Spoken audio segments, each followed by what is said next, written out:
नमस्कार दोस्तों, एक बार फिर से आपका स्वागत है आपके अपने YouTube channel learn from home पर। दोस्तों, आप उन 100 लोगों में से 8 में आते हैं जिनको ये वीडियो पसंद आई और आपने इस पर क्लिक किया है। तो अब आप ये करें कि अगर आपको मेरी आवाज़ स्लो लगती है तो इसका स्पीड बढ़ाकर 1.5x पर कर लें या फिर 2x पर कर लें, लेकिन इस वीडियो को पूरा देखें ताकि आपका ये जो प्रैक्टिस सेट 2 होने वाला है दोस्तों, ये पूरी तरह से आपका कंप्लीट हो जाए। आपने यही पढ़ने का ही सोच के क्लिक किया था, तो आप इसको अब पूरा देखिए। यहाँ कटरीना कैफ डांस करेगी ऐसा तो कोई सीन है ही नहीं। तो चलिए बिना किसी देरी के इस क्लास को स्टार्ट करते हैं और पूरे डिटेल के साथ दोस्तों इसको कवर कराया जाएगा। अगर आप चैनल पर पहली बार आए हैं तो चैनल को सब्सक्राइब कर लीजिएगा, वीडियो को लाइक ज़रूर कर लीजिएगा, इससे मुझे मोटिवेशन मिलता है आपके लिए रोज़ नई नई क्लास लाने के लिए। चलिए दोस्तों इसको स्टार्ट करते हैं बिना किसी देरी के।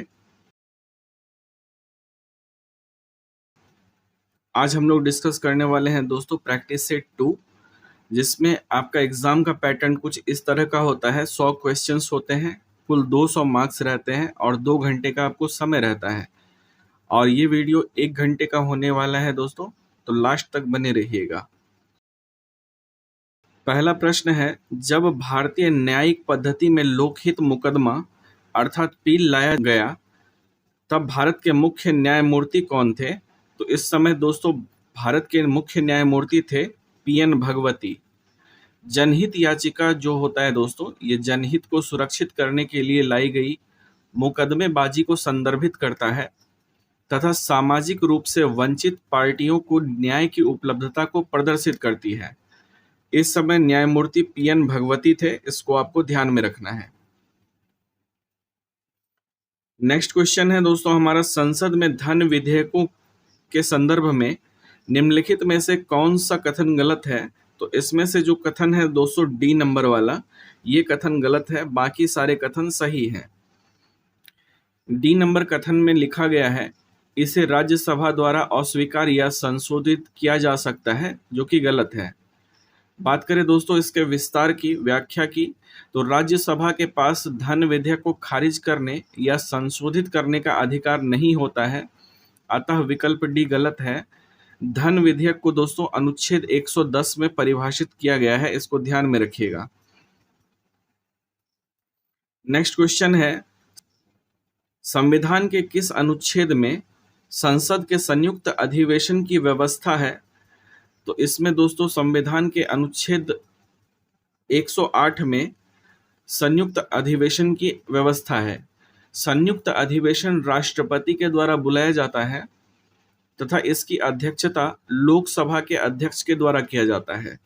संयुक्त बैठक की अध्यक्षता अध्यक्ष की अनुपस्थिति के दौरान सदन का उपाध्यक्ष या यदि वह भी अनुपस्थित हो तो राज्यसभा का उपसभापति के द्वारा किया जाता है, इसको ध्यान में रखिएगा। नेक्स्ट क्वेश्चन है दोस्तों, भारत के संविधान में किस पद का उल्लेख नहीं है? तो भारत के संविधान में दोस्तों उप प्रधानमंत्री का जो पद होता है इसका उल्लेख नहीं है। भारतीय संविधान में उप प्रधानमंत्री की कोई व्यवस्था नहीं है। भारत के प्रशासनिक सुधार आयोग 1966 से लेकर के 1970 ने उप प्रधानमंत्री के अधीन प्रशासनिक सुधारों के विभाग को रखने की जो है दोस्तों सिफारिश की थी। भारत में उप प्रधानमंत्री का पद सृजन अब तक 7 बार किया जा चुका है। भारत के उप प्रधानमंत्री सरदार वल्लभ भाई पटेल 1947 में बने थे और 1950 तक रहे थे। तो इन बातों को आप ध्यान में रखिएगा। अगला प्रश्न है, निम्नलिखित में से कौन सा संविधान संशोधन राष्ट्रपति को किसी भी मामले को पुनः विचार के लिए मंत्रिमंडल को भेजने की शक्ति प्रदान करता है? तो ये करता है दोस्तों 44वां संविधान संशोधन। 44वां संविधान संशोधन अधिनियम 1978 1978 राष्ट्रपति को किसी विषय को पुनर्विचार के लिए मंत्रिमंडल के पास भेजने की शक्ति प्रदान करता है। हालांकि ऐसे पुनर्विचार के बाद राष्ट्रपति को दी गई सलाह के अनुसार कार्य करना पड़ता है, तो इसको ध्यान में रखिएगा दोस्तों। अगला प्रश्न है, सर्वोच्च न्यायालय के न्यायाधीश बनने के लिए न्यूनतम आयु सीमा क्या है? तो सर्वोच्च न्यायालय का न्यायाधीश बनना है तो इसमें कोई भी न्यूनतम आयु सीमा नहीं होती है, तो इनमें से कोई नहीं हमारा राइट आंसर हो जाएगा। सर्वोच्च न्यायालय के न्यायाधीश बनने के लिए न्यूनतम आयु सीमा निर्धारित नहीं की गई है। एक बार नियुक्ति होने के बाद इसके अवकाश ग्रहण करने की आयु सीमा होती है दोस्तों 65 वर्ष। सर्वोच्च न्यायालय के न्यायाधीशों को पद एवं गोपनीयता की शपथ जो है दोस्तों राष्ट्रपति के द्वारा दिलाया जाता है, इसको आप ध्यान में रखिएगा। नेक्स्ट क्वेश्चन है, भारत के राष्ट्रपति अपनी शक्तियों का प्रयोग करते हैं, तो दोस्तों इसमें जो है सीधे अथवा अपने अधीनस्थ अधिकारियों के द्वारा भारत के राष्ट्रपति अपनी शक्तियों का प्रयोग करते हैं। भारतीय संविधान के अनुसार भारत का एक राष्ट्रपति होगा, यह अनुच्छेद 52 में कहा गया है, इसको ध्यान में रखिएगा, जिसमें संघ की कार्यपालिका शक्ति निहित होगी और इसका प्रयोग जो है संविधान के अनुसार स्वयं या अपने अधीनस्थ अधिकारियों के द्वारा करेगा, ऐसा अनुच्छेद 53 में कहा गया है, तो इसको भी आप ध्यान में रखेंगे। अगला प्रश्न है दोस्तों, भारत में पंचायती राज प्रतिनिधित्व करता है, तो इसमें पंचायती राज जो है शक्तियों के विकेंद्रीकरण का, लोगों की सहभागिता का, सामुदायिक विकास का, इन सभी का जो है प्रतिनिधित्व करता है।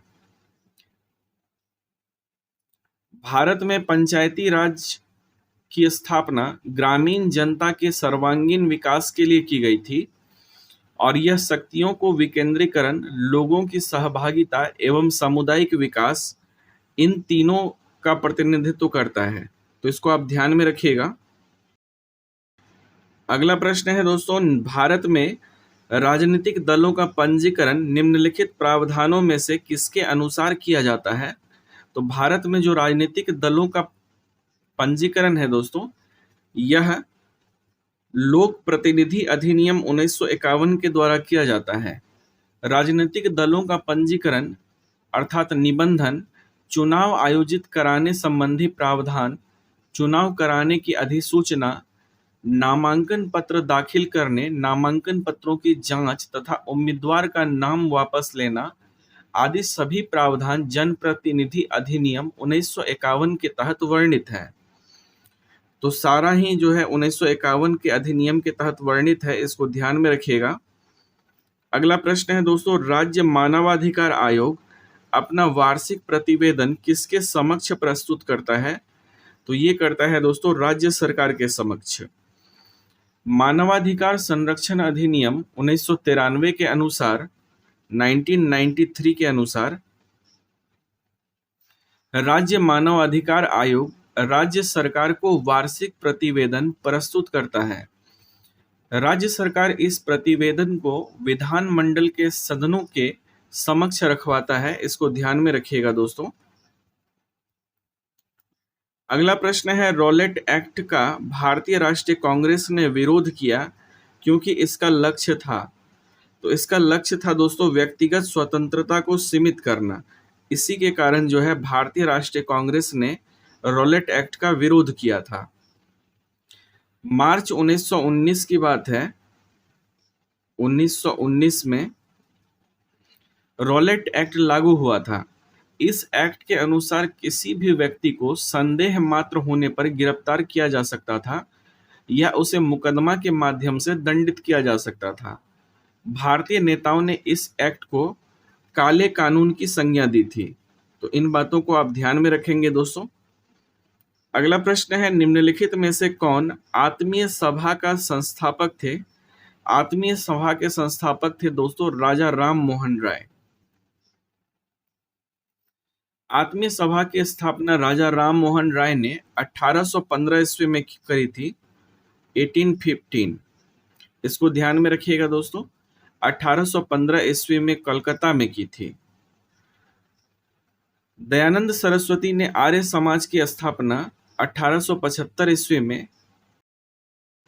तथा स्वामी विवेकानंद ने रामकृष्ण मिशन की स्थापना 1897 ईस्वी में की थी। ठीक है दोस्तों, तो इन बातों को आप ध्यान में रखेंगे। अगला प्रश्न है, हुमायूं द्वारा लड़े गए 4 प्रमुख युद्धों के सही क्रम कौन सा है? तो इसमें है दोस्तों देवरा, चौसा, कन्नौज और सरहिंद। हुमायूं द्वारा लड़े गए 4 प्रमुख युद्ध में से देवरा का युद्ध जो है दोस्तों ये लड़ा गया था 1531 ईस्वी में। चौसा का युद्ध जो लड़ा गया था ये लड़ा गया था 1539 में। कन्नौज का युद्ध लड़ा गया था 1540 ईस्वी में। और सरहिंद का युद्ध जो है ये लड़ा गया था 1555 ईस्वी में। तो इन ईस्वी को आप ध्यान में रखेंगे दोस्तों, सारे 1500 में हुए थे। 1531, 1539, 1540 और 1555। अगला प्रश्न है, मालाबार में मोपला विद्रोह जो 1921 में हुआ था किसका परिणाम था? तो ये परिणाम था दोस्तों खिलाफत आंदोलन का।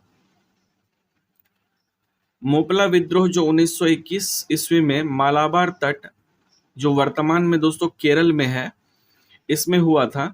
खिलाफत आंदोलन के परिणाम स्वरूप ये प्रारंभ हुआ था।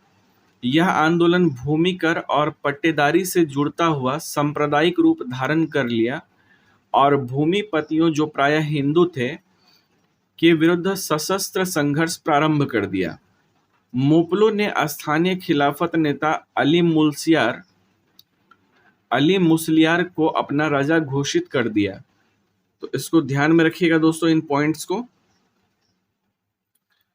अगला प्रश्न है, किसने कहा था आजादी हमारी पहुंच के अंतर्गत है, हमें इसे कसकर पकड़ना चाहिए? तो ये कहने वाले थे दोस्तों महात्मा गांधी। आजादी हमारी पहुंच के अंतर्गत है, हमें इसे कसकर पकड़ना चाहिए। भारत छोड़ो आंदोलन के समय जो है महात्मा गांधी ने कहा था ऐसा, आजादी हमारी पहुंच के अंतर्गत है, हमें इसे कसकर पकड़ना चाहिए।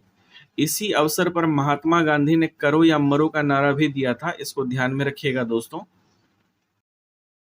अगला प्रश्न है, भारतीय राष्ट्रीय कांग्रेस के द्वितीय मुस्लिम अध्यक्ष कौन थे? तो दूसरे मुस्लिम अध्यक्ष जो थे दोस्तों रहीमतुल्लाह सयानी थे। भारतीय राष्ट्रीय कांग्रेस के द्वितीय मुस्लिम अध्यक्ष रहीमतुल्लाह सयानी थे। इन्होंने 1896 ईस्वी में 1896 में कोलकाता अधिवेशन की अध्यक्षता की थी। इस अधिवेशन में पहली बार वंदे मातरम गाया गया था। इसकी खास बात है कि इस अधिवेशन में सबसे पहले वंदे मातरम गाया गया था, इसको ध्यान में रखिएगा। अगला प्रश्न है दोस्तों, निम्नलिखित में से किस एक पुरास्थल से पाषाण संस्कृति से लेकर के हड़प्पा सभ्यता तक के सांस्कृतिक अवशेष प्राप्त हुए हैं? तो ये प्राप्त हुए हैं दोस्तों मेहरगढ़ से, इसको ध्यान में रखना है।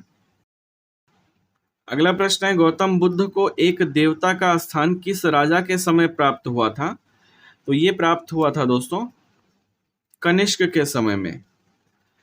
कनिष्क के शासन काल में संपन्न चतुर्थ बौद्ध संगति में बौद्ध धर्म 2 भागों में बट गया, हीनयान और महायान में। तो महायान संप्रदाय को मानने वाले लोगों ने बुद्ध को देवता माना और उनकी पूजा अर्चना शुरू कर दी। तो इसको ध्यान में रखिएगा दोस्तों। अगला प्रश्न है हमारा, चंद्रगुप्त मौर्य ने सेल्यूकस को किस वर्ष में पराजित किया था? तो चंद्रगुप्त मौर्य ने 305 ईसा पूर्व में पराजित किया था और संघर्ष के बाद हुई संधि शर्तों के अनुसार चंद्रगुप्त मौर्य को हेरात, कंधार, काबुल एवं मकरान के प्रदेश प्राप्त हुए। चंद्रगुप्त ने 500 हाथी सेल्यूकस को उपहार में दिए थे। अगला प्रश्न है दोस्तों, रजत सिक्के जारी करने वाला प्रथम गुप्त शासक कौन था? तो रजत सिक्के जारी करने वाला प्रथम गुप्त शासक था चंद्रगुप्त द्वितीय। रजत सिक्के जारी करने वाला पहला गुप्त शासक चंद्रगुप्त द्वितीय था, जिसको गुप्त काल में रूप्यक अर्थात रूपक कहा जाता था। रूपक। चंद्रगुप्त द्वितीय ने शक मुद्राओं के ही अनुकरण पर रजत मुद्राओं को उत्कीर्ण करवाया था, इसको आप ध्यान में रखिएगा। अगला प्रश्न है, निम्नलिखित में से कौन सा सुल्तान अपने फरमान में सरदार या अमीरों को मनसद ए आली के नाम से संबोधित करता था? तो ये था दोस्तों बहलोल लोदी। लोदी वंश का संस्थापक बहलोल लोदी था। बहलोल लोदी अपने सरदारों को बड़ा मान सम्मान करता था। वह अपने सरदारों को मनसद ए आली कहकर पुकारता था।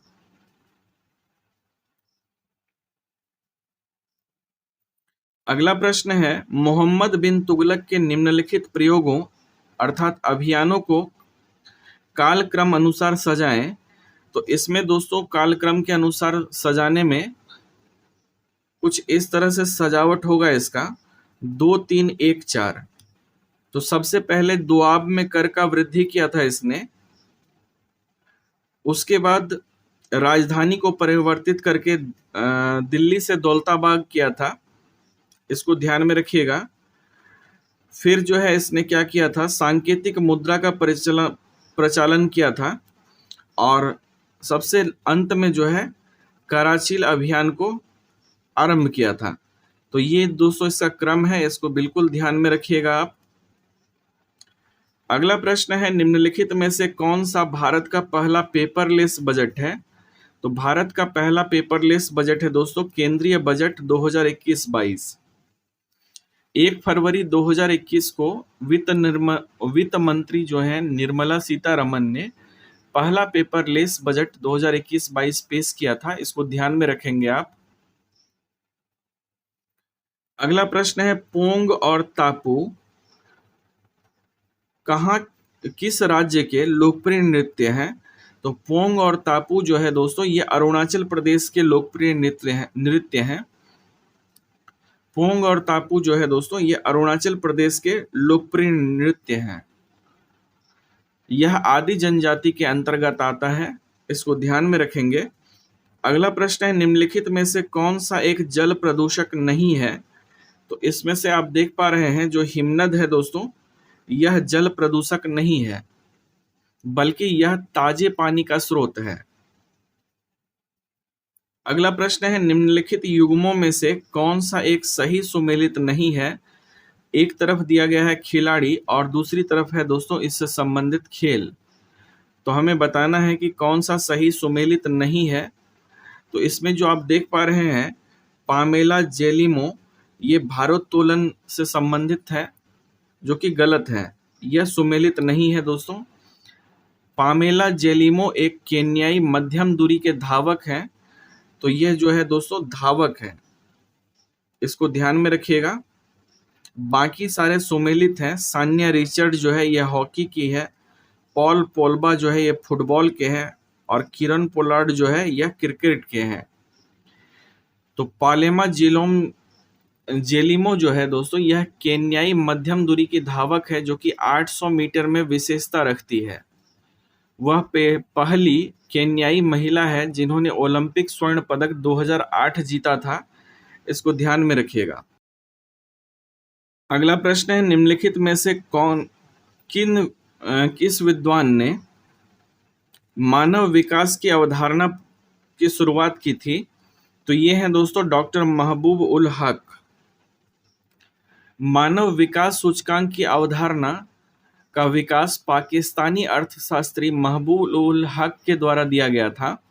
पहला मानव विकास सूचकांक 1990 में जारी किया गया था, 1990 में। यह सूचकांक संयुक्त राष्ट्र विकास कार्यक्रम के द्वारा जारी किया गया था दोस्तों, इसको भी आपको ध्यान में रखना है। अगला प्रश्न है, WTO का पूर्ववर्ती नाम क्या था? तो WTO का पुराना नाम था दोस्तों गैट। और गैट का जो विस्तृत रूप होता है दोस्तों the general agreement on tariffs and trade होता है। तो गैट जो है एक अंतर्राष्ट्रीय व्यापार समझौता था जिसका उद्देश्य टैरिफ को कम करके व्यापार को उदार बनाना था। 1 जनवरी 1995 को गैट का स्थान WTO ने ले लिया दोस्तों, ठीक है, इसको आपको ध्यान में रखना है। तो पहले गैट था जो कि बाद में WTO बन गया 1 जनवरी 1995 से। अगला प्रश्न है सिलिकॉन वैली कहाँ स्थित है? तो सिलिकॉन वैली जो है दोस्तों ये सैन फ्रांसिस्को के पास स्थित है। सिलिकॉन वैली अमेरिका के सैन फ्रांसिस्को के खाड़ी क्षेत्र के दक्षिणी भाग में स्थित है। यहाँ दुनिया की प्रमुख आईटी कंपनीज हैं, इसलिए इसको सैन फ्रांसिस्को के पास जो है सिलिकॉन वैली कहा जाता है दोस्तों। अगला प्रश्न है एक पारिस्थितिकी तंत्र के जैविक घटकों में शामिल है। तो एक पारिस्थितिक तंत्र के जैविक घटकों में उत्पादक, उपभोक्ता एवं अपघटक शामिल होते हैं। पारिस्थितिकी तंत्र के जैविक घटक में ये तीनों शामिल होते हैं, इसको ध्यान में रखिएगा। अगला प्रश्न है दोस्तों national green tribunal NGT Bharat सरकार द्वारा किया गया था। तो एनजीटी का स्थापना जो है दोस्तों भारत सरकार के द्वारा किया जाता है 2010 में। राष्ट्रीय हरित न्यायाधिकरण अर्थात एनजीटी भारत सरकार के द्वारा दोस्तों 2010 में 18 अक्टूबर को स्थापित किया गया था, 18 अक्टूबर 2010 को। इसके द्वारा पर्यावरण संरक्षण, वन एवं अन्य प्राकृतिक संसाधनों से संबंधित मामलों का निपटारा किया जाता है, इसको आपको ध्यान में रखना है। अगला प्रश्न है जैविक ऑक्सीजन डिमांड अर्थात बीओडी एक प्रकार का प्रदूषण सूचकांक है। तो ये जो है दोस्तों जलीय वातावरण का प्रदूषण सूचकांक है। बीओडी जो होता है यह जल प्रदूषण मापने की मुख्य इकाई है। कार्बनिक एवं अकार्बनिक अपशिष्ट अपघटित होने के लिए जल निकायों में घुलनशील ऑक्सीजन का उपयोग करते हैं, जिससे जल में घुलनशील ऑक्सीजन की मात्रा घट जाने से उसकी मांग बढ़ जाती है। बीओडी का अधिक होना जल के संक्रमित होने को दर्शाता है। ठीक है दोस्तों। अगला प्रश्न है राष्ट्रीय युवा दिवस 2023 का विषय क्या था? तो राष्ट्रीय युवा दिवस 2023 का थीम बताना है दोस्तों। तो इसका थीम था विकसित युवा विकसित भारत। राष्ट्रीय युवा दिवस जो है प्रति वर्ष 12 जनवरी को मनाया जाता है और यह स्वामी विवेकानंद के जन्मदिन के उपलक्ष्य में मनाया जाता है। 2023 में इसका विषय विकसित युवा विकसित भारत था। विकसित युवा विकसित भारत। अंतर्राष्ट्रीय युवा दिवस दोस्तों 12 अगस्त को मनाया जाता है, इसको भी आपको ध्यान में रखना है। अगला प्रश्न है हाल ही में प्रसिद्ध व्यक्तित्व वानी जयराम का निधन हो गया है, उनका संबंध किस क्षेत्र से था? तो वानी जयराम जो है दोस्तों इसका संबंध है संगीत से। वानी जयराम का संबंध संगीत के क्षेत्र से है। ये पार्श्व गायिका थी जिनका निधन जो है 2023 में फरवरी में हो गया। फरवरी 2023 में इनका निधन हो गया, इसको आप ध्यान में रखिएगा। अगला प्रश्न है 74वां गणतंत्र दिवस की झांकी में किस राज्य की झांकी को प्रथम स्थान दिया गया? तो पहला स्थान प्राप्त हुआ दोस्तों उत्तराखंड की झांकी को। गणतंत्र दिवस 2023 में सबसे बेस्ट झांकी का अवार्ड उत्तराखंड राज्य को दिया गया। दूसरे स्थान पर महाराष्ट्र और तीसरे स्थान पर उत्तर प्रदेश की झांकी रही। ठीक है दोस्तों। अगला प्रश्न है दादा साहब फाल्के अंतर्राष्ट्रीय पुरस्कार हेतु किस फिल्म को बेस्ट फिल्म के लिए चुना गया है? तो इसके लिए चुना गया है दोस्तों द कश्मीर फाइल्स को। 2023 के लिए दादा साहब फाल्के फेयर पुरस्कार में बेस्ट फिल्म का पुरस्कार द कश्मीर फाइल को दिया गया, जबकि फिल्म ऑफ द ईयर का खिताब RRR जो है ये इसने जीता। तो इसको आप ध्यान में रखिएगा। अगला प्रश्न है भारतीय वायुसेना के नए उप प्रमुख कौन बने हैं? तो ये बने हैं दोस्तों अमरप्रीत सिंह। भारतीय वायुसेना के नए उप प्रमुख एयर मार्शल अमरप्रीत सिंह बने हैं। वर्तमान में वायुसेना प्रमुख विवेक राम चौधरी बने हैं। ठीक है दोस्तों, इसको ध्यान में रखिएगा। वायुसेना दिवस जो है 15 अक्टूबर को मनाया जाता है प्रतिवर्ष, इसको भी ध्यान में रखिएगा। अगला प्रश्न है आर्थिक सर्वेक्षण 2023 के अनुसार नारियल उत्पादन में किस राज्य का स्थान प्रथम है? तो नारियल के उत्पादन में जो है दोस्तों पहला स्थान केरल का आता है। अगला प्रश्न है 17वां वन स्थिति रिपोर्ट 2021 के अनुसार भारत के कितने राज्यों अर्थात केंद्र शासित प्रदेशों ने राज्यों अथवा केंद्र शासित प्रदेशों ने 33% भूभाग पर वनावरण का लक्ष्य को प्राप्त किया है?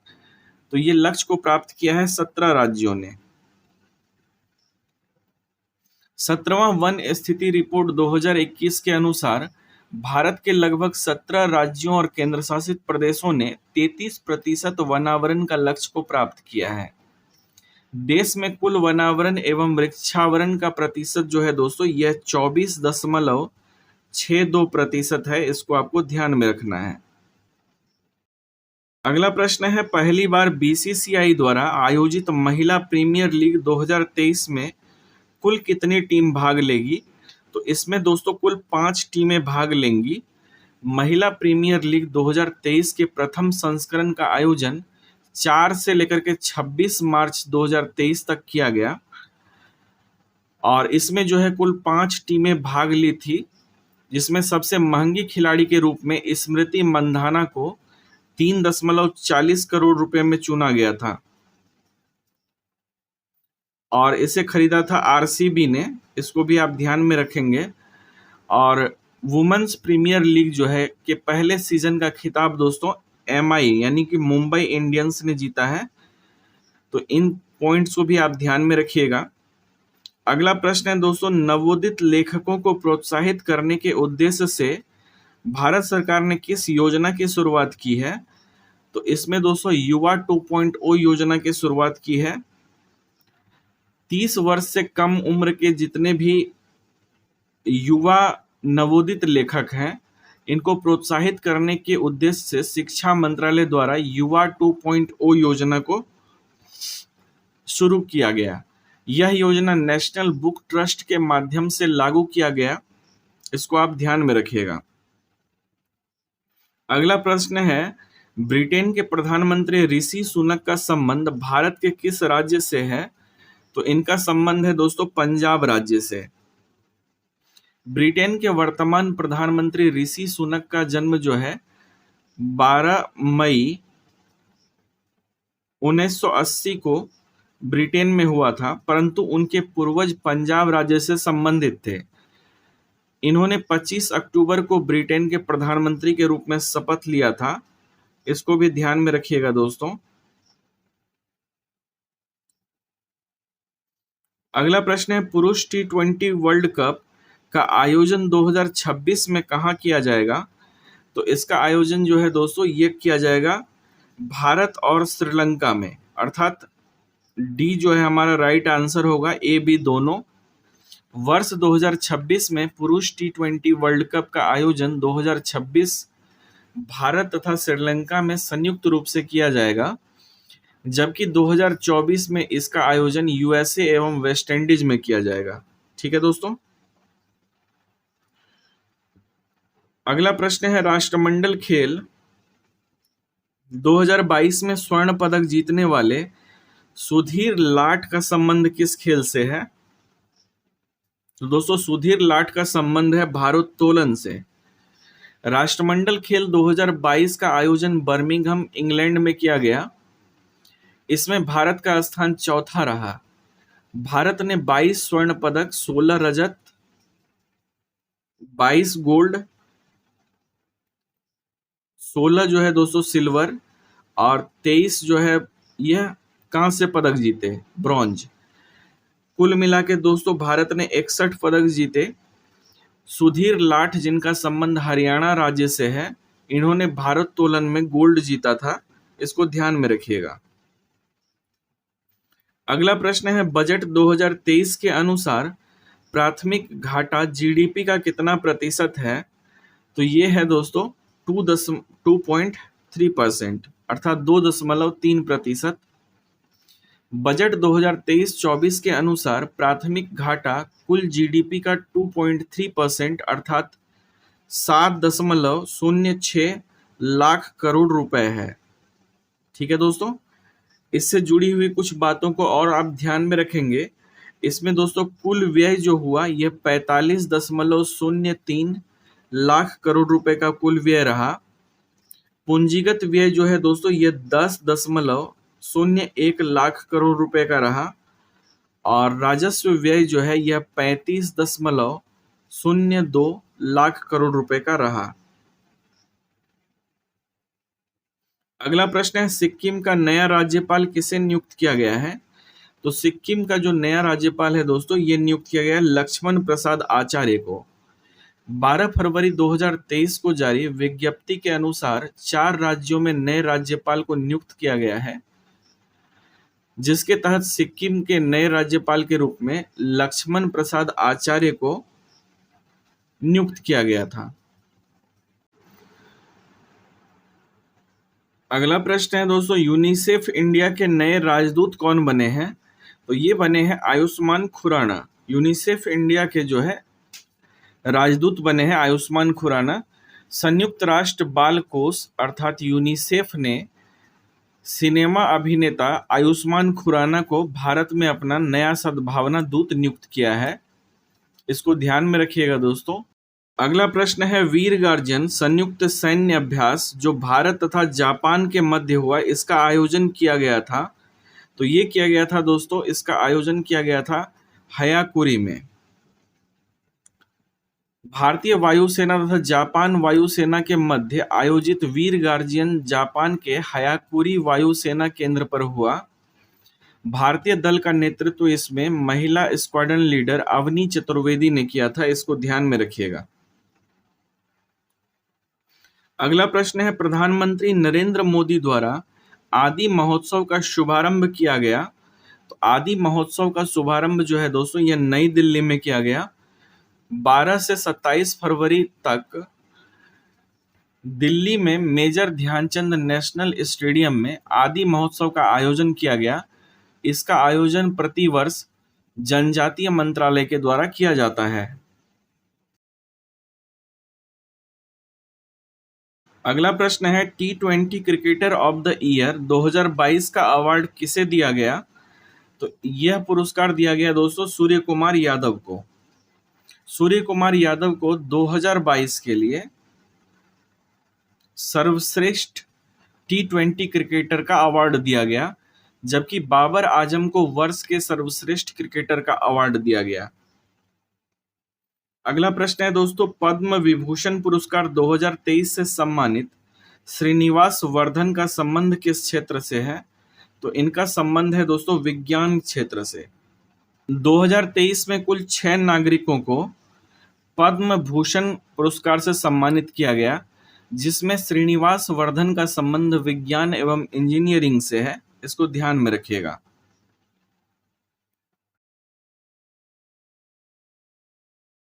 अगला प्रश्न है दोस्तों प्रसिद्ध राजनीतिज्ञ शरद यादव जिनका हाल ही में निधन हो गया वे कितनी बार लोकसभा हेतु चुने गए थे? तो ये चुने गए थे दोस्तों कुल 7 बार। प्रसिद्ध समाजवादी नेता शरद यादव का निधन हाल ही में हो गया। वे 7 बार लोकसभा एवं 3 बार जो है दोस्तों ये राज्यसभा से चुने गए थे। अगला प्रश्न है दुनिया का सबसे लंबा रिवर क्रूज एमवी गंगा विलास ने कितने दिनों की यात्रा पूरी की? तो इसने जो है दोस्तों कुल 51 दिनों की यात्रा पूरी की है। दुनिया का सबसे लंबा रिवर क्रूज एमवी गंगा विलास को प्रधानमंत्री नरेंद्र मोदी ने 13 जनवरी को हरी झंडी दिखाई थी। इस क्रूज ने लगभग जो है 3200 किलोमीटर की यात्रा दोस्तों 51 दिनों में कंप्लीट किया। 51 दिनों में जो है 3200 किलोमीटर की यात्रा पूरी की है। अगला प्रश्न है भारत सरकार ने किस देश से 12 चीते लाने हेतु समझौता किया है? तो ये किया है दोस्तों दक्षिण अफ्रीका से। भारत सरकार ने 12 और चीतों को भारत में लाने हेतु दक्षिण अफ्रीका के साथ समझौता किया है। इसके अंतर्गत 7 नर 7 मेल और जो है 5 दोस्तों फीमेल चीतों को भारत लाया जाएगा।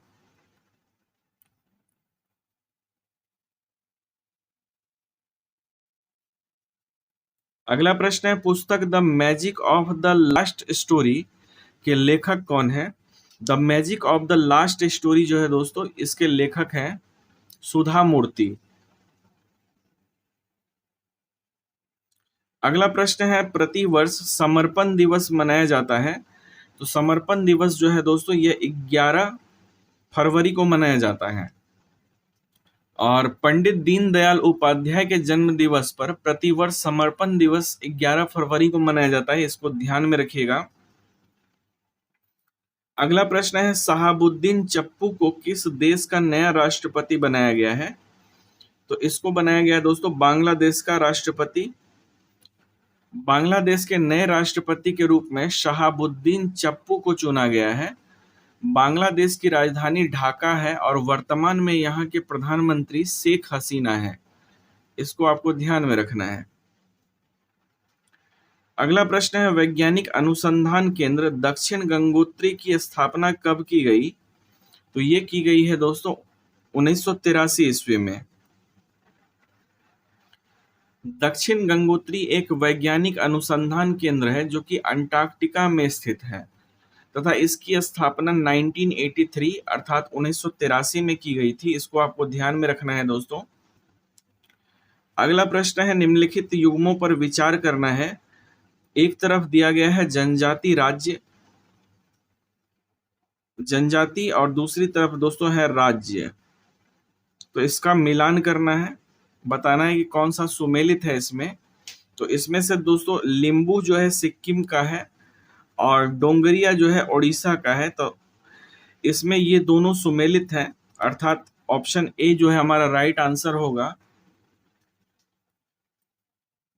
लिम्बू जनजाति सर्वाधिक सिक्किम में, कार्बी जनजाति असम में और डोंगरिया जनजाति जो है दोस्तों उड़ीसा में पाई जाती है। अगला प्रश्न है, एक देश के अंदर स्थित सबसे बड़ी झील कौन सी है? तो ये झील है दोस्तों मिशिगन झील। मिशिगन झील अमेरिका में स्थित है और इस झील का क्षेत्रफल जो है दोस्तों 58,000 वर्ग किलोमीटर है। यह एक देश में स्थित सबसे बड़ी झील है। इसको ध्यान में रखिएगा इसका नाम। अगला प्रश्न है, वायुमंडल में हाइड्रोजन की प्रतिशत मात्रा कितनी है? तो वायुमंडल में हाइड्रोजन की प्रतिशत मात्रा है 0.01%। वायुमंडल में सर्वाधिक मात्रा में नाइट्रोजन पाया जाता है 78%। इसके बाद जो है दोस्तों ऑक्सीजन पाया जाता है 21%। कार्बन डाइऑक्साइड आता है फिर, जो कि 0.03% पाया जाता है। और हाइड्रोजन जो है दोस्तों यह 0.1% पाया जाता है। इसको ध्यान में रखिएगा। अगला प्रश्न है, निम्नलिखित में से कौन सी जलधारा गर्म जलधारा का उदाहरण नहीं है? तो इसमें से गर्म जलधारा का उदाहरण जो नहीं है दोस्तों, ये पेरुवियन है। पेरुवियन जो है प्रशांत महासागर की ठंडी जलधारा है, जबकि सुशीमा, एल नीनो, क्यूरेशियो आदि जो है दोस्तों ये गर्म जलधारा का उदाहरण है। प्रशांत महासागर विश्व का सबसे बड़ा और गहरा महासागर है। इसकी आकृति जो है दोस्तों यह त्रिभुजाकार है। इसको भी ध्यान में रखिएगा, काफी इंपॉर्टेंट है। इसकी आकृति त्रिभुजाकार है। अगला प्रश्न है, भारतीय मानसून मौसमी विस्थापन से इंगित है, जिसका प्रमुख कारण क्या है? तो इसका मुख्य कारण है दोस्तों स्थल तथा समूहों का विभेदी तापमान। भारत में मानसून आने का प्रमुख कारक स्थल तथा समूहों का तापांतर है। स्थल के अधिक गर्म हो जाने तथा समुद्र के अधिक ठंडा हो जाने के कारण ही मानसूनी हवाएं समुद्र से स्थल की ओर चलती है। ठीक है दोस्तों। अगला प्रश्न है, नोकरेक जैवमंडल क्षेत्र किस राज्य में स्थित है? तो ये स्थित है दोस्तों मेघालय में। नोकरेक जैवमंडल क्षेत्र मेघालय में स्थित है तथा इसे 2009 ईस्वी में यूनेस्को सूची में शामिल किया गया था। अगला प्रश्न है, कौन सा डेल्टा कैप कैमोरियन एवं कृष्णा डेल्टा के मध्य स्थित है। तो ये है दोस्तों कोरोमंडल तट। कृष्णा डेल्टा और कैप कैमोरिन के मध्य कोरोमंडल तट स्थित है। इसका विस्तार आंध्र प्रदेश से लेकर के तमिलनाडु तक है। अगला प्रश्न है, निम्नलिखित में से किसकी कोई इकाई नहीं होती है? तो इसमें से जो दोस्तों सापेक्षिक घनत्व है, इसकी कोई इकाई नहीं होती है। अगला प्रश्न है, निम्नलिखित में से किसे मापने के लिए स्टेलाग्मोमीटर का उपयोग होता है? तो इसमें से जो आप देख पा रहे हैं दोस्तों, स्टेलाग्मोमीटर जो है, इसका उपयोग पृष्ठ तनाव को मापने में किया जाता है। स्टेलाग्मोमीटर का उपयोग तरल की गई मात्रा में बूंदों की सही संख्या का निर्धारण करके सतह का तनाव मापने में किया जाता है। ठीक है दोस्तों। अगला प्रश्न है, यदि किसी वस्तु वृत्ताकार पथ में घुमाई जाती है तो उस पर किया गया कार्य होता है। तो इस पर किया गया कार्य जो होगा दोस्तों शून्य होगा। यदि कोई वस्तु वृत्ताकार पथ पर घुमाई जाती है तो उस पर किया गया कार्य शून्य है, क्योंकि वृत्ताकार पथ में एक चक्कर में विस्थापन शून्य होता है। अगला प्रश्न है, ऊर्जा के संबंध में निम्न में से कौन सा कथन सत्य नहीं है? तो ऊर्जा के संबंध में दोस्तों रूपांतरण के दौरान निर्गत ऊर्जा निर्वात में जाती है, यह जो है कथन सत्य नहीं है। बाकी कथन सत्य हैं। ऊर्जा भौतिक पदार्थ नहीं है। ऊर्जा किसी कार्य को करने की क्षमता की माप है। ऊर्जा को कई रूपों में संग्रहित किया और मापा जा सकता है। तो ये जो है दोस्तों ऑप्शन डी हमारा राइट आंसर होगा, यह सही कथन नहीं है।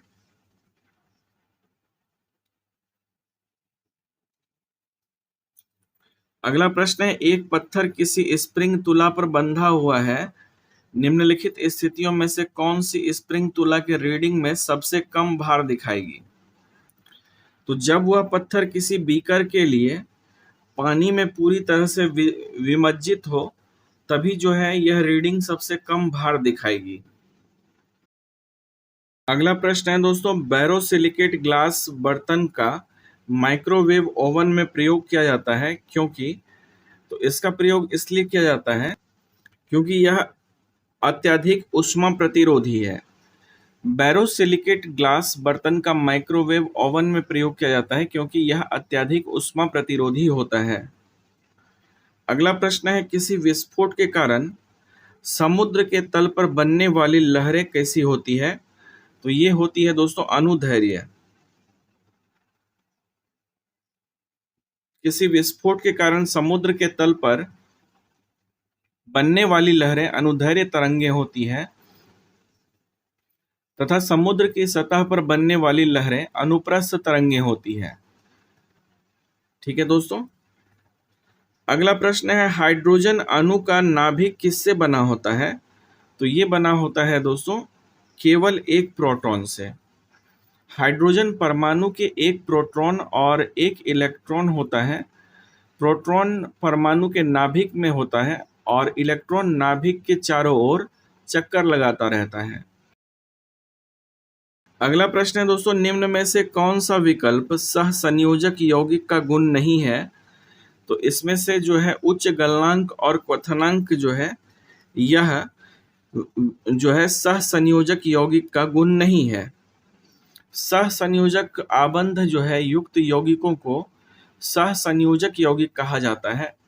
सहसंयोजक यौगिक परमाणुओं के बीच इलेक्ट्रॉनों के साझे द्वारा बनते हैं। इसके गुण जो है दोस्तों निम्न गलनांक और क्वथनांक।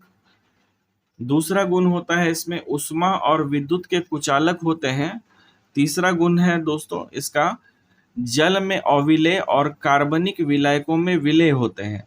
अतः उच्च गलनांक और क्वथनांक जो है सहसंयोजक यौगिक का गुण नहीं है। अगला प्रश्न है, इथेनॉल को ईथेन में परिवर्तित करने के लिए डिहाइड्रेटिंग एजेंट के रूप में उपयोग किया जाता है। तो इसमें दोस्तों प्रयोग किया जाता है सांद्र सल्फ्यूरिक अम्ल का। इथेनॉल को ईथेन में परिवर्तित करने के लिए डिहाइड्रेटिंग एजेंट के रूप में सांद्र सल्फ्यूरिक अम्ल का प्रयोग किया जाता है। इसको ध्यान में रखिएगा। अगला प्रश्न है, आधुनिक आवर्त सारणी में प्रथम धात्विक तत्व अर्थात धातु कौन सा है? तो ये धातु है दोस्तों लिथियम। लिथियम आधुनिक आवर्त सारणी में प्रथम धात्विक तत्व है, जबकि हाइड्रोजन प्रथम अधात्विक तत्व है। अगला प्रश्न है, उदासीन गैसीय परमाणु के बाह्यतम कक्षा या कोश से एक इलेक्ट्रॉन को हटाने के लिए निम्नलिखित में से किसकी आवश्यकता होती है? तो इसमें से दोस्तों आयनन ऊर्जा की आवश्यकता होती है। किसी तत्व के परमाणु के बाह्यतम कक्षा अथवा कोश में से एक इलेक्ट्रॉन बाहर निकालने में निर्मुक्त हुई ऊर्जा को आयन ऊर्जा कहते हैं। आयन ऊर्जा आवर्त सारणी के वर्ग में ऊपर से नीचे जाने पर घटती है तथा किसी आवर्त में बाएं से दाएं जाने पर बढ़ती है। अगला प्रश्न है, निम्नलिखित में से प्रति अम्ल के संघटक के रूप में किसका उपयोग किया जाता है? तो इसमें दोस्तों उपयोग किया जाता है सोडियम हाइड्रोजन कार्बोनेट का। सोडियम हाइड्रोजन कार्बोनेट जिसका फॉर्मूला है NaHCO3 को खाने वाला सोडा भी कहते हैं। यह एक क्षारीय यौगिक है। इसका उपयोग प्रति अम्ल के संघटक के रूप में, त्वचा रोगों की दवा बनाने में व अग्निशामक के रूप में किया जाता है।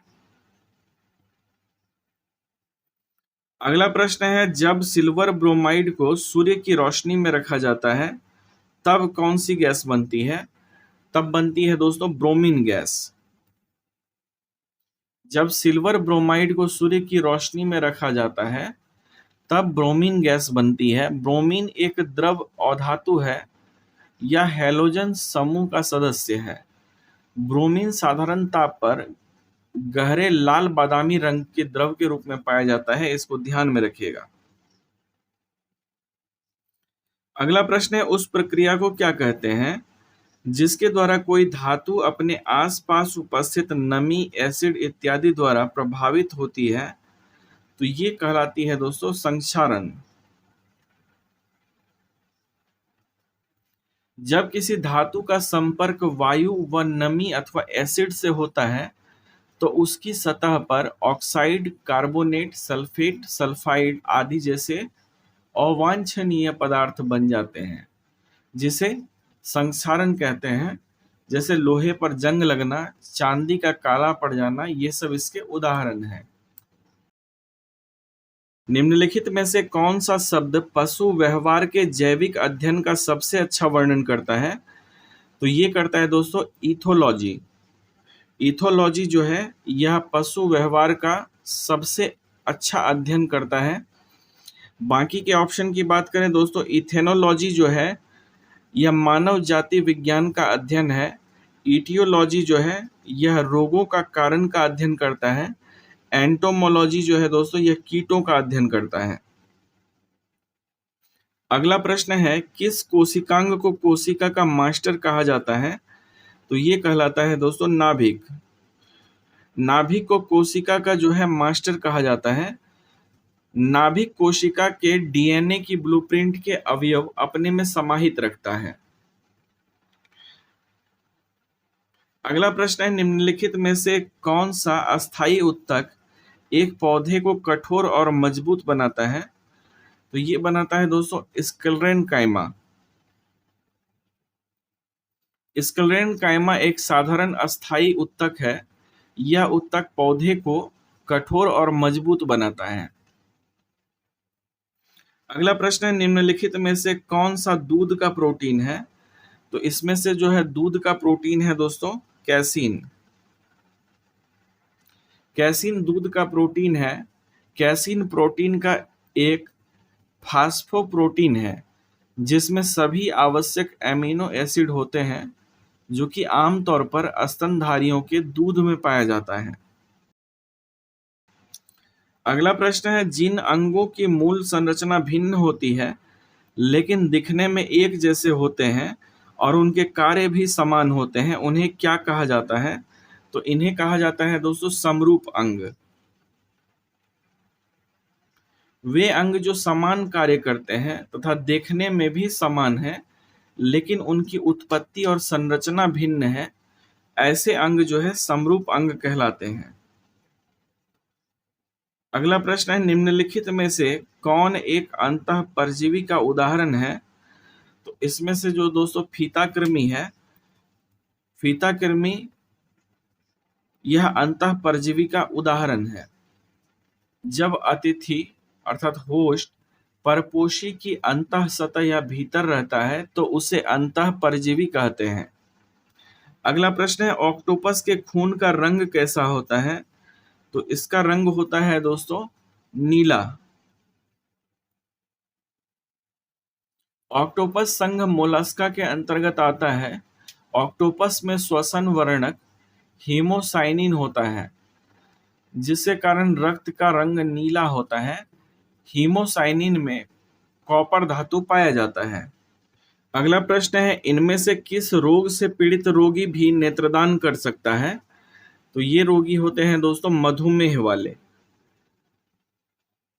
मधुमेह रोग से पीड़ित रोगी भी नेत्रदान कर सकता है, जबकि एड्स, रेबीज, हैजा, टिटनेस, ल्यूकेमिया, मेनिंजाइटिस आदि रोग से पीड़ित व्यक्ति नेत्रदान नहीं कर सकता है। अगला प्रश्न है, निम्नलिखित में से कौन सा पदार्थ तंबाकू में मौजूद रहता है? तो तंबाकू में दोस्तों निकोटीन पाया जाता है। निकोटीन पदार्थ तंबाकू में मौजूद होता है। तंबाकू निकोटियाना टोबैको नामक पौधे की पत्तियों से प्राप्त होता है। तंबाकू में निकोटीन, बेंजपाइरिन, तार आदि एल्कोलाइड होते हैं जो शरीर के लिए अत्यंत हानिकारक है। अगला प्रश्न है, निम्न में से लघु उद्योग की क्या समस्या है? ऊपर के सभी, अर्थात पूंजी का भी अभाव है, विपणन जानकारी का अभाव है, कच्चे माल का अभाव है, अर्थात उपर्युक्त सभी। अगला प्रश्न है, सैनवेट का संबंध है। तो सैनवेट का दोस्तों संबंध है केंद्रीय उत्पाद शुल्क से। सैनवेट का फुल फॉर्म होता है सेंट्रल वैल्यू एडेड टैक्स, और इसका संबंध जो है केंद्रीय उत्पाद शुल्क से है। अगला प्रश्न है, भारत में कागजी मुद्रा प्रथम बार कब शुरू की गई थी? तो ये शुरू की गई थी दोस्तों 1862 ईस्वी में। भारत सरकार द्वारा सर्वप्रथम कागजी मुद्रा 1862 ईस्वी में जारी की गई थी, इसको ध्यान में रखिएगा। अगला प्रश्न है दोस्तों, निम्नलिखित में से कौन सा एक भारतीय रिजर्व बैंक का कार्य नहीं है? तो रिजर्व बैंक का कार्य दोस्तों साख सृजन नहीं है। साख सृजन अर्थात क्रेडिट क्रिएशन का कार्य वाणिज्यिक बैंकों द्वारा किया जाता है, जबकि शेष दिए गए कार्य रिजर्व बैंक करता है। और ठीक है दोस्तों, तो ये थी हमारी आज की क्लास। अब जो है बाकी मैथ्स और रीजनिंग है। मिलता हूँ आपसे अगले क्लास में। तब तक के लिए अपना ख्याल रखें, अपनों का ख्याल रखें। वीडियो को लाइक, शेयर और सब्सक्राइब जरूर करें दोस्तों। जय हिंद।